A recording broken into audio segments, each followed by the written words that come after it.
Hi everyone, I'm Tiffany Denkler with Intersys Consulting, and I'm an Application Services Consultant, and today we're going to go over Xamarin.Forms custom renderers. This is on the agenda. First we'll go over who am I, what is Xamarin.Forms, rendering controls, rendering process, custom controls, creating custom controls, and then we're going to code a rounded button and a checkbox. Like I said, my name is Tiffany Denkler. I'm a software developer, code enthusiast, and technology addict. Currently, my focuses are C#, web with JavaScript, Angular, React, Node, and HTML5, and of course, Xamarin for mobile. I'm a Xamarin fangirl, and I've been involved with it for a little over a year now. I have a very diverse background. I was in the military for 4 years. I have ABS in information technology and an ongoing MS focused on information security. For fun, I love video games, fitness, reading, traveling, and wasting time on Reddit. You can find me on the LinkedIn link below. So what exactly is Xamarin.Forms? Hopefully you have a little bit of an idea before you watch this webinar, but if not, let's cover it. Xamarin.Forms allows you to create a native cross-platform mobile application with one language, C#, for all 3 platforms, Android, iOS, and UWP Windows. It offers shared UI and app logic across all the platforms, and it utilizes any underlying APIs or features of platforms, such as core motion, NFC, or tiles. It basically provides its own abstraction from the user interface that will be rendered using native controls on each of those platforms.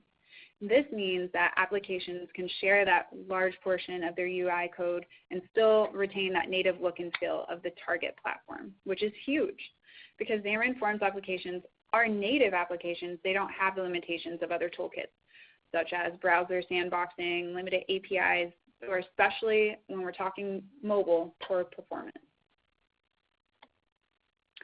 Rendering controls. Controls is probably understanding how to render them is one of the most important concepts to grasp in Xamarin, as it gives you a better understanding of what is actually going on behind the scenes. And when we're talking about controls, we're talking about anything from buttons to entry boxes to pages, layouts, forms, etc. You get the idea. The biggest thing to think about with this is they're not rendered directly on the native platform. So when we're rendering in Xamarin.Forms, you can think as we're inputting a Xamarin.Forms control and we're outputting a native control. And this process first uses a renderer class to create the Xamarin control, then it moves into creating a new instance of the native control. Then properties from Xamarin control are translated to the native control, and then the native control is finally arranged on that layout. And this is just a good graphic for the rendering process. Basically, this is the UI code for the button. You're creating that, which is then consumed into the UI view, which then converts that into the platform-specific control. So for Android, we have Android.widget.button, and then for iOS, we have UI button, and then for Windows, we have System.Windows.button. And the rendering process can be overridden for further customization, which we will cover today. Custom controls. Custom renderer classes can be created to customize appearance, such as making a rounded button or underlined entry box. It can also change the behavior of a control, so turning off that automatic first letter capitalization in iOS, which could be handy for a developer that may need that entry box for a password. And custom controls are very flexible in that the view is completely unaware of the custom renderer, meaning that it has no idea what's going on behind the scenes. So it's loosely coupled, which is what we want as developers. This also means that the custom controls can be created for one platform while having default native behavior on the others. Or each platform can have different custom renders to create a completely different look on each platform. One thing to note is that small styling changes are really better utilized with a simple solution such as effects, which you can read more about on the Xamarin documentation. But they just basically, renderers require a little bit more knowledge about the native platform APIs, but they oftentimes provide great results. Now we're getting into the nitty-gritty of actually creating the custom controls. The first step in creating custom controls is to create the subclass of the native controls renderer class, meaning that we will just inherit from that native control. The second step is that we need to override the method that renders the native control and actually customize it. The onElement changed is where this occurs and where the properties and the logic occur for this. This also has the element changed event arg parameter, which has the new element and the old element properties. The new element contains a reference to the Xamarin.Forms control, and the old element contains a reference to the renderer that the Xamarin.Forms control was attached to. It's important to pay attention to the two properties in subscribing and unsubscribing of events to avoid memory leaks. Next, exporting is an important part of the process to add that export renderer attribute to the custom renderer class, because it basically registers the custom control to Xamarin. This is what tells Xamarin that it needs to use this renderer versus the base class renderer. And the last step is we add it to our layout and profit. So today, like I mentioned before, we will be creating a rounded button control, which is basically a button with rounded corners created for both Android and iOS. iOS already has a little bit of that rounded feel, but Android does not have that equipped with it. And then a little bit more complicated example, we will be creating a checkbox control, which in this case, iOS does not already contain a native checkbox control, so I will show you how to create a custom checkbox view. Let's get to coding the rounded button custom renderer.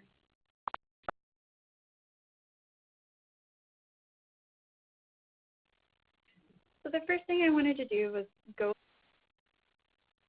I'd like to start out the coding by just going through a simple demo on the iOS emulator of just a very simple app that I created, just so that we can get the kind of general idea of how to create a custom control and maybe the difference between that and a regular control. So here we have the app, and this first button is just a normal plain button control. And as you can see on iOS, the corners are a little bit more rounded, but they're still pretty square. And I'll show you in Android later, but in Android, the buttons are completely square.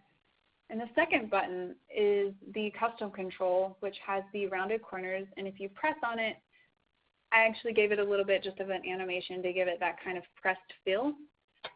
And what's cool about this also is that on this button, we can change the radius dynamically to have more control over how rounded the corners are if we want to create a completely circular button, or if we just wanted a little bit of a rounded corner. And then below that, we have the checkbox control, which in itself seems pretty simple until we remember that iOS does not have that checkbox control, so we actually create that from scratch.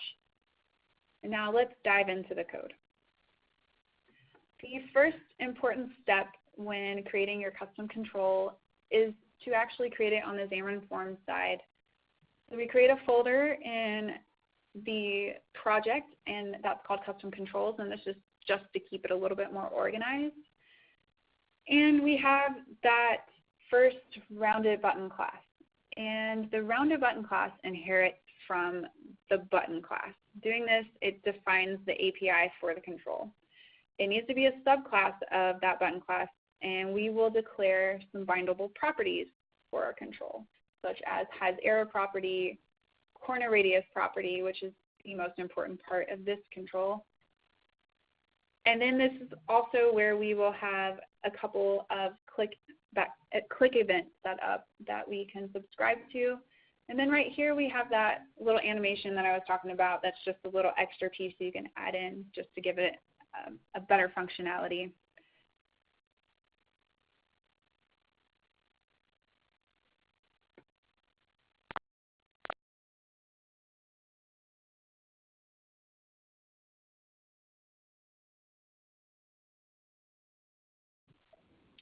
Next, we're going to move into creating the platform-specific renderer for our rounded button.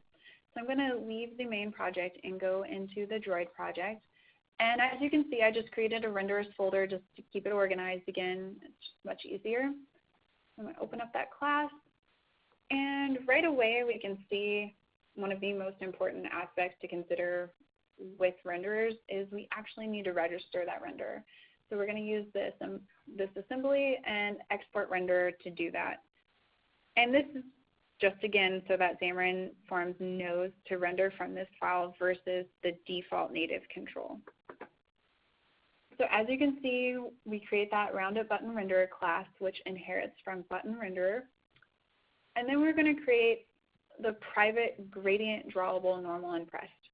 And this is where it comes in handy to have some knowledge on the native APIs or to just even do a little bit of Googling work. But Android utilizes gradient drawable to set the button's background and properties. And we're going to set the normal and the pressed state as gradient drawable. Then we're going to use that overridden on element changed, which, if you remember, this is where all the logic and the magic happens. And we're basically going to make sure that the control isn't null. And this leads me to talk about two other important properties to consider when we're working with custom renders, which are the control and element properties. The control property is the platform's native view, and that's what we're using right here. And the element is the form's mapping to the control. So they're completely separate, and we just need to keep those in mind as we code through this, such as the new element versus the control. So we're setting that button to be that rounded button for the new element, and then we're going to change the size of that button, which is very important because this is where the border radius actually changes here. And this is because the radius of the button is based on the button width and height. So then we're going to set that normal state, and then we're going to check that color, and we're also going to set the normal state with the corner radius of the radius that we declared there. And then eventually we're going to get down after we set the highlight and we set the color and we set the pressed corner radius, we're going to add that gradient drawable to the stateless drawable, which is assigned to the button. And then I will take you into the iOS creation of the renderer. Once again, there's that folder. And as you can see here, of course, we have it registering as well. And we inherit from the button renderer on the iOS side. And just one of the major differences you can see right off the bat is that iOS uses the CA gradient layer versus the gradient drawable that Android uses to create the background of that button, and so that we can actually change that corner radius. And another thing with the radiuses in iOS and Android, in Android it's actually the border radius, in iOS it's the corner radius. And so we have that on element changed again, overridden, and we check that control not to be null, and we set the new element to be the rounded button, and then we change the background of the button, and we're going to change the radius here. And I want to show you on the Droid side this time of our rounded button. So when we're actually instantiating the button on our main page, you'll see that we have it here, and we go ahead and instantiate that as a new rounded button. And you can see where I set that corner radius. And that's going to be the same. We're creating that one control for both platforms, which is awesome. And over here on the emulator, you can see that here's our rounded button. And if I wanted to change that corner radius just to kind of have a more squared rounded fill, I'm going to go ahead and change that to 12 versus 20. And we'll go back to the emulator. And one important thing to consider that I'll go over while this is loading is that one control might look a little bit differently in iOS and Android, so it's always important to test in both, because just because it may be, for example, in this button, a very rounded button in Android, it might look a little bit different on the iOS side. So you might actually have to declare whether you want that to be a 12 rounded corner on Android versus a 15 rounded corner on iOS, and I'll show you how to do that in the later slides. But as you can see here, it's a little bit more of those square rounded corners. Next, I'm going to take you through the iOS and Android checkbox renderer.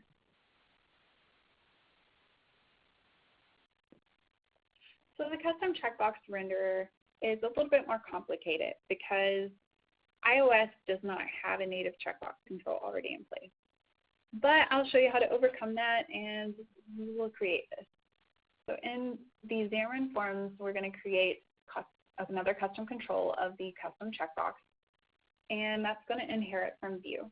And this is where we again put all of our bindable properties, such as has error property, is checked property, which is important for our checkbox so that our event handler can check to see if it is checked or unchecked. And we also are going to include a color property for this.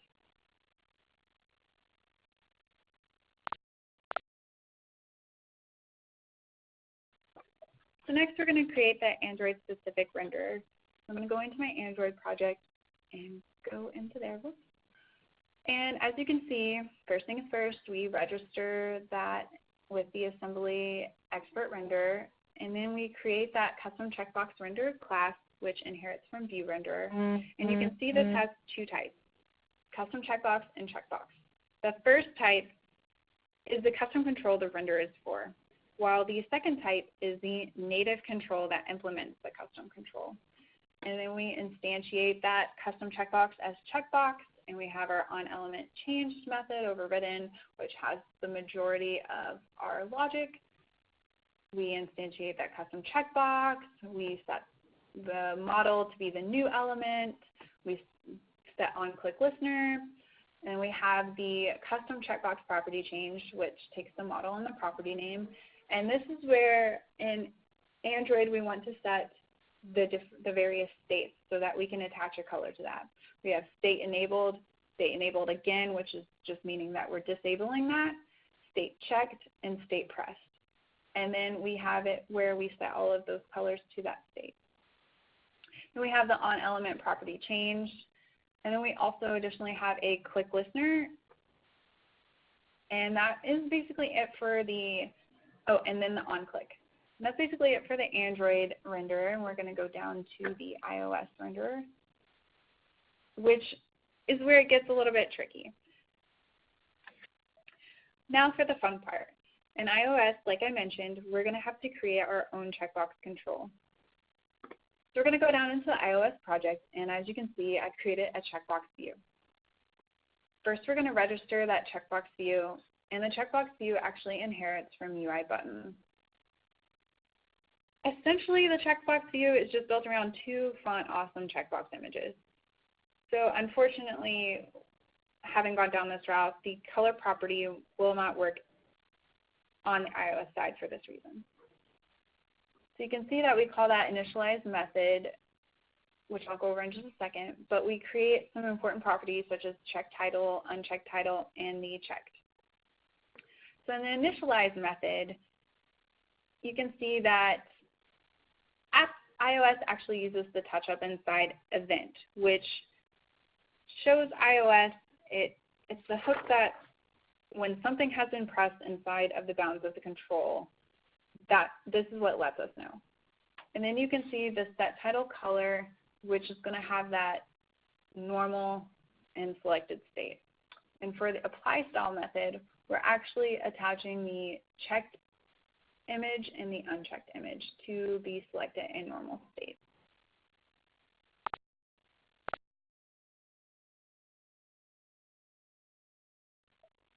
Lastly, we're going to create the iOS native render based on the control that we just created. So I'm going to go into our render, which first things first, we registered that with expert renderer, and then the custom checkbox renderer, which inherits from view renderer that has those two types, the custom checkbox and the checkbox view. And then we have that onElementChanged overridden method, which has all of our logic. And the construction of the renderer is actually very similar to the Android version of this once we created that view. The biggest difference in platform implementation is just how iOS handles the coloring and the rendering of the button. iOS actually uses UI color. So you can see in here where we actually have the background color equals element.background.UI color.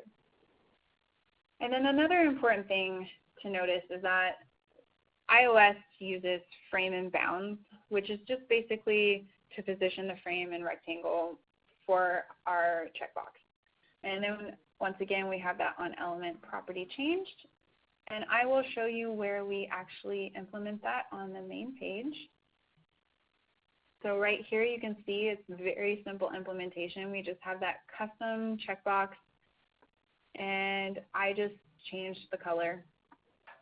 And so I will open up iOS to give you that view. There we go. Yep.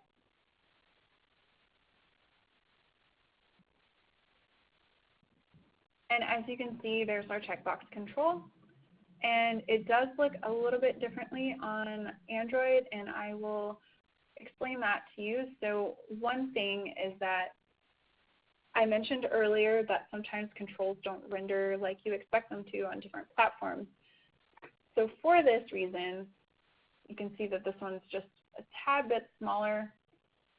And the checkbox on iOS actually rendered a little bit larger than I wanted. So on my view, I made a switch case for the different platforms, and that on the iOS side, I want the checkbox to be scaled half the size, just so that it matches the checkbox control on the Android side. And you can do that not only for custom controls, but as you can see, I did for font. Normally you would do a global styles or whatever your preference is, but I just wanted to give you an idea of what you can do to mitigate issues like that.